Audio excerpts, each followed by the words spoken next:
أهلا بيكم في الحلقة الرابعة من كارير وايز. دي تاني حلقة هنتكلم فيها عن السي في، بس حلقة النهاردة هتبقى بالتفصيل شوية. خليني أقول لكم لو أنت لسه ما شفتش الحلقة رقم 3 لازم تشوفها الأول، لأن حلقة النهاردة مكملة للحلقة اللي فاتت. فبليز شوف الحلقة اللي فاتت قبل ما تشوف الحلقة دي. قبل ما أبدأ حلقة النهاردة عايز أنوه كمان على حاجتين. أولا أنا بعتذر للغياب الطويل اللي أنا غبته، سامحوني كنت مشغول شوية. تاني حاجة عايز أنوه عليها النهاردة إن حلقة النهاردة هتبقى طويلة شوية، فاستحملوا معايا، هيبقى فيها تفاصيل كتير. ممكن توقف الفيديو دلوقتي وتروح تجيب كوباية القهوة أو مج نسكافيه المتين، وبعدين نبدأ حلقة النهاردة. يلا بينا. نبدأ منين؟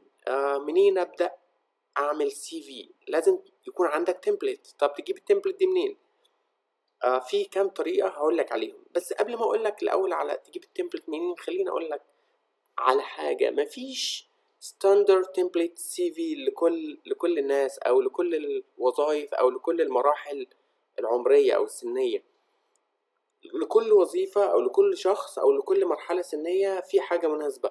فعلشان كده هعرض النهاردة حاجات كتير وانت اختار منهم الحاجة المناسبة ليك.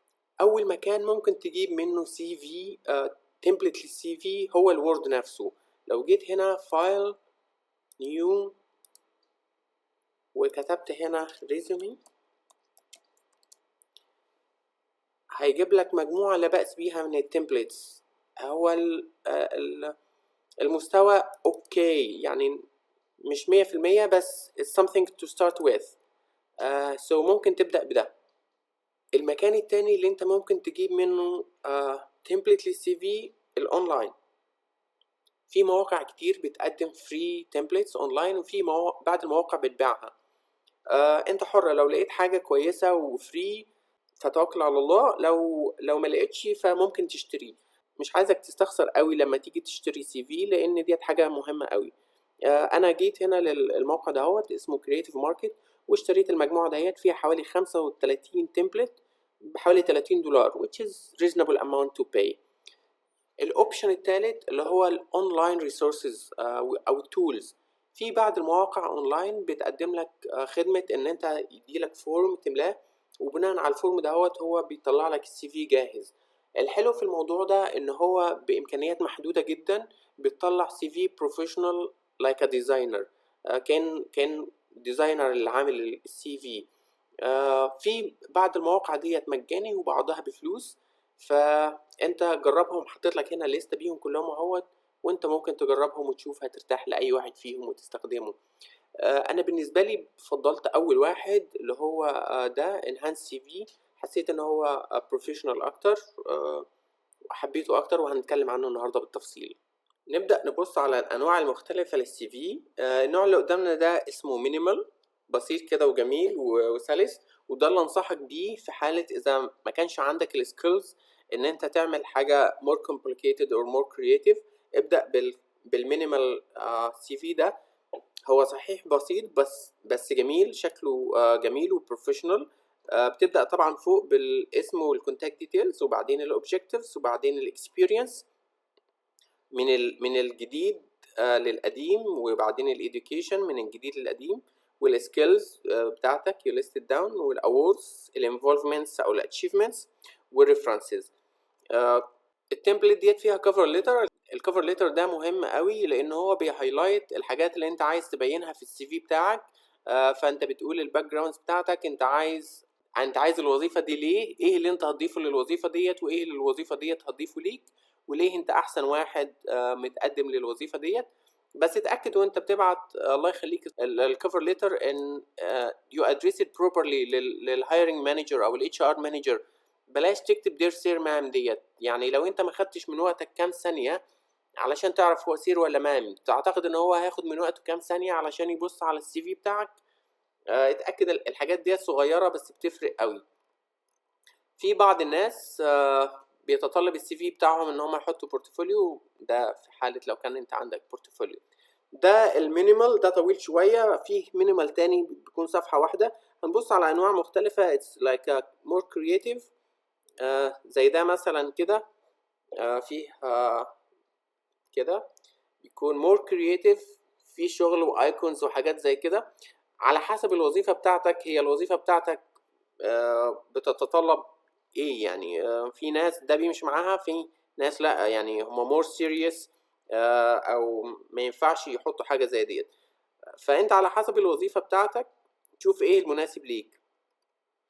عايز احذرك لما تعمل creative CV زي ده، اول حاجة لازم يكون عندك السكيلز المظبوطة ان انت تعمل حاجة زي ده وتعمل شغل زي ده. لو مش عندك بلاش تعملها، خليك في المينيمال. الحاجة التانية اللي انا عايزك تعرفها ان هو لما تبعت مينيمال سي في زي ده، سوري كرييتيف سي في زي ده، تتأكد ان انت تبعته PDF. ليه PDF؟ علشان تتأكد ان لما تبعته الالاينمنت بتاعت الحاجات ديت مش يبوظ وبعدين يروح شكله وحش قوي هناك. فلو هتعمل مينيمال سي في اوكي تقدر تبعته وورد زي ما هو، بس في حالة ان انت هتبعت كرييتيف سي في فيه ايكونز وفيه شيبس زي ده حاجات كتير، اتأكد ان انت تعمله PDF قبل ما تبعته. اوكي، ديت بعض الانواع المختلفة اللي انا لقيتها، وانت ممكن تدور عليها على النت. لو بحثت بس وكتبت creative CV template هتلاقي حاجات كتير قوي. كل الحاجات دي تقريبا كانت في الباكج اللي انا اشتريته $29. ده كمان حلو يعني، بين المينيمال وبين الكرييتيف. شوف هنا يعني مستخدم نفس الفونت تقريبا، فونت واحد وكله تقريبا اسود او جراي، يعني ما فيهوش الوان كتير، بس شكله جميل، جميل قوي، وكل حاجه في صفحه واحده. وصلنا لأجمل جزء في حلقة النهاردة، واللي هو هوريلك فيه ازاي تعمل CV كرييتيف زي ده في وقت محدود جدا، وبنفسك انت اللي هتقدر تعمل في آخر الحلقة CV زي ده. الCV ده لماريسا ماير اللي هي CEO بتاعت ياهو. شايف هو صفحة واحدة وفيها كل حاجة تقريبا بالتفصيل كده. اوكي، خلينا نبدأ ونشوف ازاي هنعمل CV زي ده. هتيجي الموقع ده enhancecv.com، بعدين تضغط على لوج ان،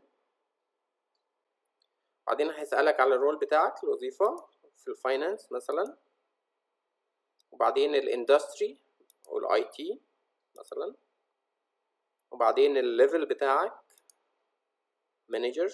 اذا فريلانسر هقول نو I'm done. وبعدين هيسألك تعبي البيانات ديت. هنا هبدأ أعبي البيانات بتاعتي. هو اوريدي كتب اسمي لأن أنا سجلت زي ما أنت شايف كده. وهنا التايتل. actually الناس بتحب هنا تحط آخر تايتل وصلوا له، آخر وظيفة وصلوا لها، بس أنا بحب أستخدم المكان ده as a tagline أو slogan أو موتو، كلمة أو كلمتين بتعبر عنك بس بشكل قوي ومور creative. يعني مثلا لو أنت لسه خريج جديد وفي التكنولوجي وعايز تبين قد إيه you are passionate about technology, just write passionate about technology، ولا obsessed with coding، حاجة زي كده مثلا. help you increase your top line، حاجات زي كده، حاجة تشد اللي بيقرأ السي في بتاعك. فأنا هكتب هنا let's grow the business. اوكي، التليفون طبعا بكتب التليفون، اتأكد ان هو صح. أنا طبعا مش هكتب التليفون بتاعي، هكتب اي رقم كده. الايميل، تأكد ان انت تكتب الايميل صح. الويب سايت، لو انت عندك ويب سايت اكتبه، لو ما عندكش ويب سايت اكتب، حط لينك لللينكد ان بروفايل بتاعك.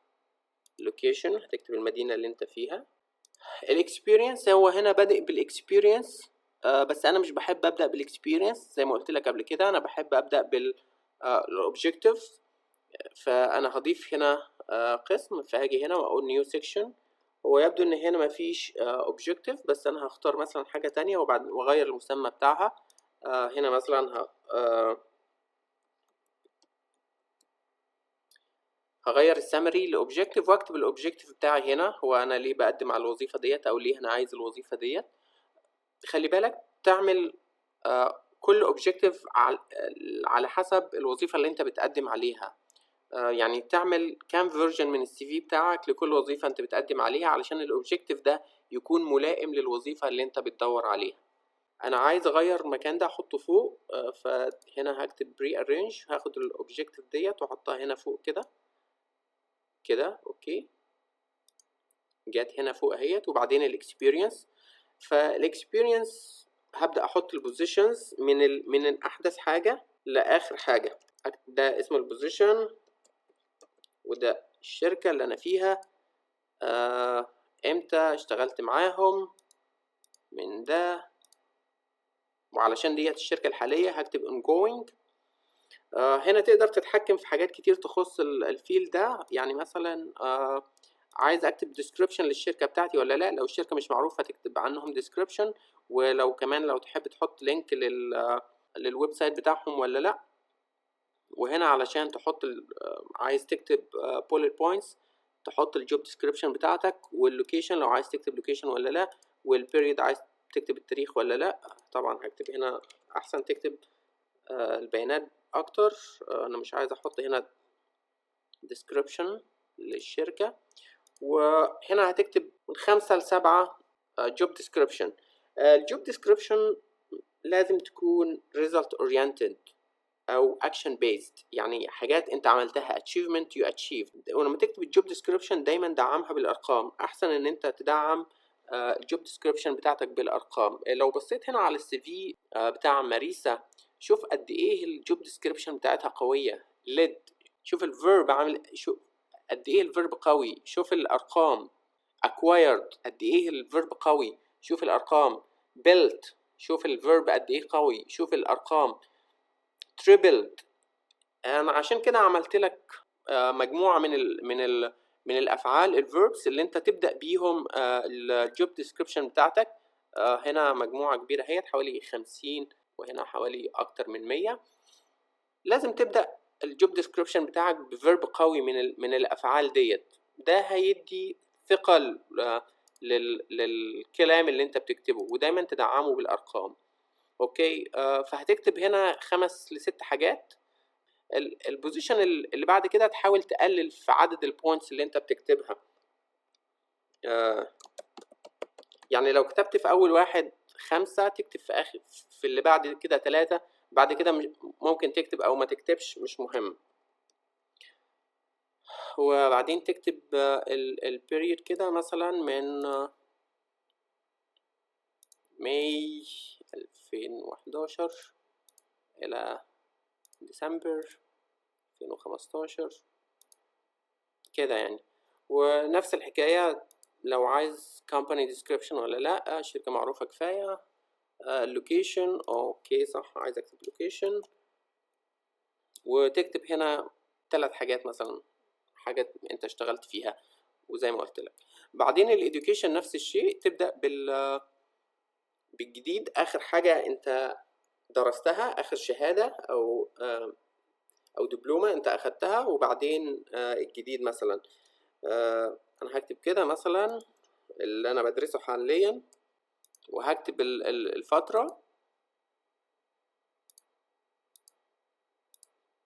اوكي، وديت ongoing. طيب علشان هي ongoing ما ينفعش تكتب ان انا اخدت الشهادة ديت. يعني مثلا لو انت في البكالوريوس ولسه ما خلصتش البكالوريوس، ما ينفعش تكتب البكالوريوس، تكتب candidate. ان انت يعني او في ناس بتكتب reading for، يعني ناس بتكتب كده reading for MBA. اوكي، زي ما تحب. هنا الجي بي اي او التقدير، انصحك لو التقدير مش قوي بلاش تكتبه. تكتبه بس لو قوي. او هنا خلاص مش عايز، لان انا لسه ما خلصتش. هنا تشوف البريد ولا لا، المكان عايز تحطه. لو الشهادة مش معروفة قوي ممكن تكتب الحاجات اللي انت درستها في الشهادة ديت لو انت عايز. هنا مثلا برضو هكتب الشهادة اللي قبل كده، والمكان اللي انا اخدت منه الشهادة واخدتها امتى. مثلا خلينا نقول من فبراير 2008 اوغست 2010. اوكي، و جي بي اي لا، ما كانش فيه جي بي اي.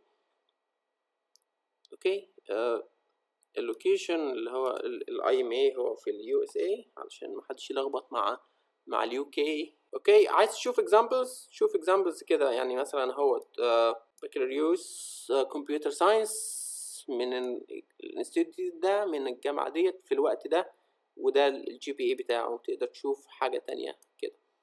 اوكي، وبعدين تكتب كل لو انت عايز تضيف كمان مثلا شهادة كده، مثلا اللي هو البيكوم من الجامعة اللي انت اخدتها كده مثلا، period. اوكي، الجي بي اي مش عايز اكتب الجي بي اي كده يعني. اوكي، ممكن تحط صورة بتدي شكل احسن للسي في بتاعك. اهوت هختار مثلا صورة معينة من الكمبيوتر بتاعي واظبطها كده، وبعدين apply accept. اوكي، ممكن كمان تغير شكل الصورة كده. اوكي شوف، تخلي الصورة كده ممكن اجمل، يعني زي ما تحب. طيب الاتشيفمنتس، لازم تحط الاتشيفمنتس، لازم حتى مهما تكون اي وظيفة لازم تحط الاتشيفمنتس اللي قبل كده. حتى لو انت لسه خريج جديد، حط الحاجات اللي انت عملتها، البروجكتس اللي انت اشتغلتها في الكلية في الجامعة، اتحاد الطلاب اللي انت عملته، البروجكت بتاع الجامعة اللي انت اخدته، الحاجات الصيفية اللي انت عملتها. حط اي اتشيفمنتس تبين قد ايه الحاجات اللي انت عملتها قبل كده. اوكي، وهنا برضو يعني تشوف بعض الاوبشنز بما يخص الاتشيفمنتس. اللانجويج طبعا حط اللانجويج. هنا مثلا هكتب الارابيك، وهنا هتكتب ان هي ديت ماذر تانج ولا نيتيف.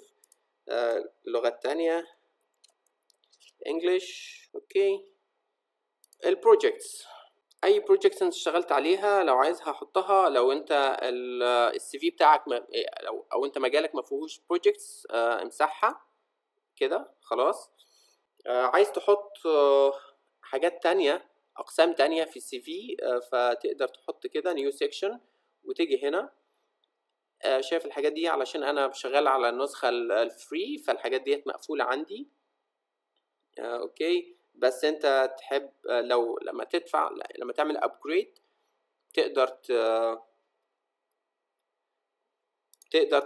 تحط كل الحاجات ديت. فانصحك لو انت واخد الموضوع سيريس، عادي يعني تروح للنسخة ديت تو ابجريد $15، مش حاجة يعني.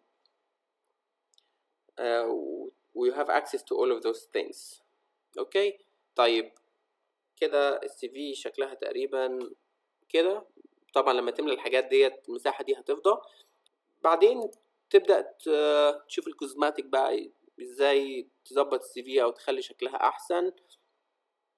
طبعا زي ما قلت لك كده you arrange things. لو انت عايز دي تبقى هنا او دي تبقى هنا، مثلا اللانجوج تبقى فوق قبل السترينسز، حاجات زي كده تقدر ترتبها زي ما انت عايز. التمبليتس لو انت عايزها كده صفين، يعني 2 columns، او مثلا كده صف واحد بحيث ان تبقى كل حاجة تحت بعضها، that's fine. هنا لما تعمل ابجريد برضو هتشوف تاخد اكسس للنسخة ديت. في ايه كمان ممكن تظبطه؟ الكالرز هنا مثلا بلو، مثلا لو انت عايزه ريد تعمل كده، او لو جرين بيربل وات ايفر. طبعا الكالرز دي كمان مقفولة، اول ما تعمل ابجريد you will have access to. الفونتس نفس الحكاية، لو عايز تغير الفونت المستخدم هنا تقدر تغير كده. الباك جراوند دي طبعا احب احط باك جراوند كده مثلا. اوكي،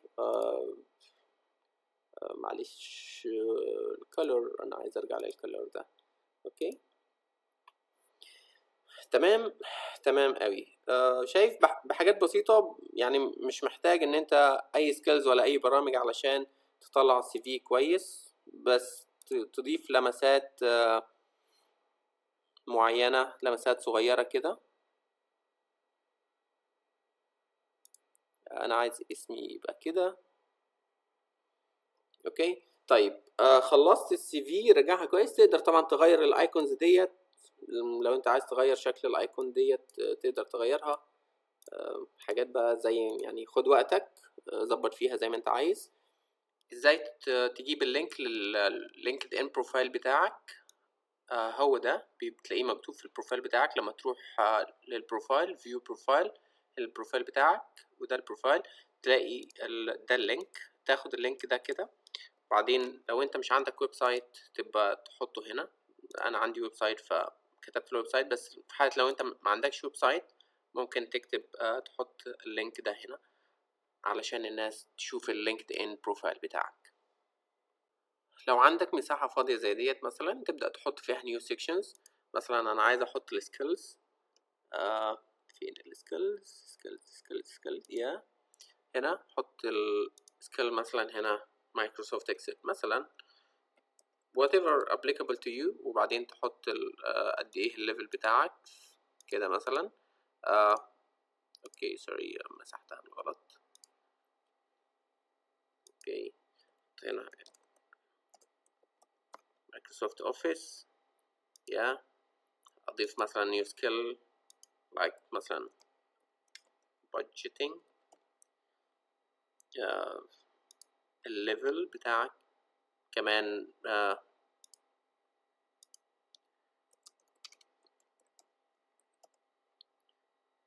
وتحط الليفل. اوكي كمان ممكن تحط سيكشن تاني مثلا الكورسز اللي انت اخدتها او التريننج اللي انت اخدتها. مثلا كورسز كده. مثلا اخدت في مايكروسوفت اوفيس مثلا في 2014. اكتب مثلا في دبي المكان اللي انت اخدت فيه انجلش كورس مثلا. يعني بالنسبة لك انا بكتب اي حاجة، ده مش بيدل عني، بس مثلا يعني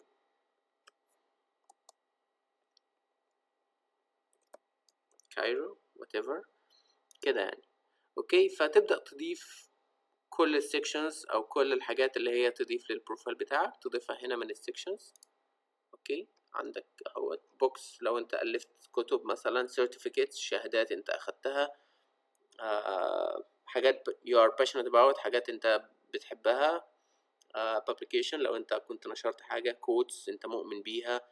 strengths اماكن قوة بالنسبة لك او نقاط قوة بالنسبة لك. technologies volunteers حاجات ان انت اتطوعت فيها. كل الحاجات ديت تقدر تضيفها للبروفايل بتاعك بشرط ان هي تكون تضيف لك، يعني الحاجة ديت مناسبة هتضيف للبروفايل بتاعك. ساعتها ممكن تضيفها. بعد ما بتخلص كل حاجة زي كده تراجع على السي في مرة واثنين وثلاثة زي ما قلنا. تأكد ان كل البيانات اللي انت كاتبها مكتوبة صح، مفيش اي grammar mistakes ولا اي اخطاء املائية. وبعدين تعمل داونلود للسي في. اوكي تعمل داونلود كده ولا ادي سي في PDF تقدر تحفظها وتبعتها في اي مكان وخلاص. طريقة سهلة وجميلة وما بتحتاجش اي سكيلز لا ديزاين ولا حاجة. كل حاجة flexible معاك، تقدر تغيرها زي ما انت عايز وتضيف زي ما انت عايز وتقلل زي ما انت عايز. دلوقتي عايزين نراجع على الحاجات المهمة اللي اتكلمنا عليها في حلقة النهاردة. اول حاجة لو ما عندكش السكيلز المطلوبة ان انت تعمل creative CV خليك في المينيمال برضو لما بيتعمل بسيط بيبقى شكله حلو. تاني حاجة لو عملت creative CV خليه PDF. اتأكد ان انت تكتب بياناتك صح. اوكي حط صورة للبروفايل بتاعك لو هتضيف لك لو هتضيف للبروفايل بتاعك. خلي الصورة بروفيشنال، اوعى تحط صورة very casual. اوكي اكتب الاوبجيكتيف بتاعتك واكتبها صح. واكتبها مخصصة للوظيفة اللي انت بتقدم عليها. تكون الاوبجيكتيف قريبة قوي من الوظيفة اللي انت عايزها. اوكي يعني ما تبقاش انت مقدم على وظيفة ماركتينج وتكتب الاوبجيكتيف بتاعك ان انت عايز تشتغل في الفاينانس ديبارتمنت، ما ينفعش. احسن لك تعمل اكتر من فيرجن لكل مجال انت بتدور فيه. يعني مثلا لو انت بتدور في البي ار وفي الماركتينج اعمل CV للبي ار وCV للماركتينج. كل CV بيهايلايت السترينثز في الحتة اللي انت عايز تشتغل فيها. اعمل كفر ليتر وكاستمايزد كفر ليتر لكل وظيفة انت بتقدم عليها، وخليه كاستمايزد للوظيفة دي بالذات، وعرفهم ان انت ليه احسن واحد ممكن تملى الوظيفة ديت. استخدم افعال قوية في الجوب ديسكريبشن. لما تكتب الجوب ديسكريبشن استخدم افعال قوية. ابدأ كل bullet points بفعل قوي. خلي بالك من الازمنه بتاعه الفعل. لو حاجه بتعملها دلوقتي تحطها في الكونتينوس، لو حاجه انت عملتها قبل كده واوريدي اتشيفد تحطها في الباست زي ده. دعم الجوب ديسكريبشن بتاعتك باتشيفمنتس، بارقام كده بتديها ثقل. حط معظم اكتر الجوب ديسكريبشنز البولت بوينتس حطها في الوظيفه الاولانيه، وبعدين بعد كده قلل. انت شايف هنا 4، هنا 2، هنا اللي قبل كده هي مش كاتبه خالص هي كانت بتعمل ايه، لان it's irrelevant، لان انت تعرف حاجات هي كانت بتعملها من 10 سنين او حاجات مش مهمه. اوكي، حط بس الحاجات اللي هي هتضيف لك واللي هتضيف للوظيفه اللي انت بتعملها ديت. كمان اكتب كل الحاجات، اكتب السترينثز والسكيلز بتاعتك، وخصوصا اللي هتدعم الوظيفة اللي انت بتدور عليها ديت او اللي انت متقدم ليها. حط هنا strengths مقابلة، بس ما تكتبش بس، يعني اظهرها. اتأكد ان انت تكتب الحاجات ديت. طبعا اللانجويج والإديوكيشن ترتبهم الحديث الاول والقديم قبل كده.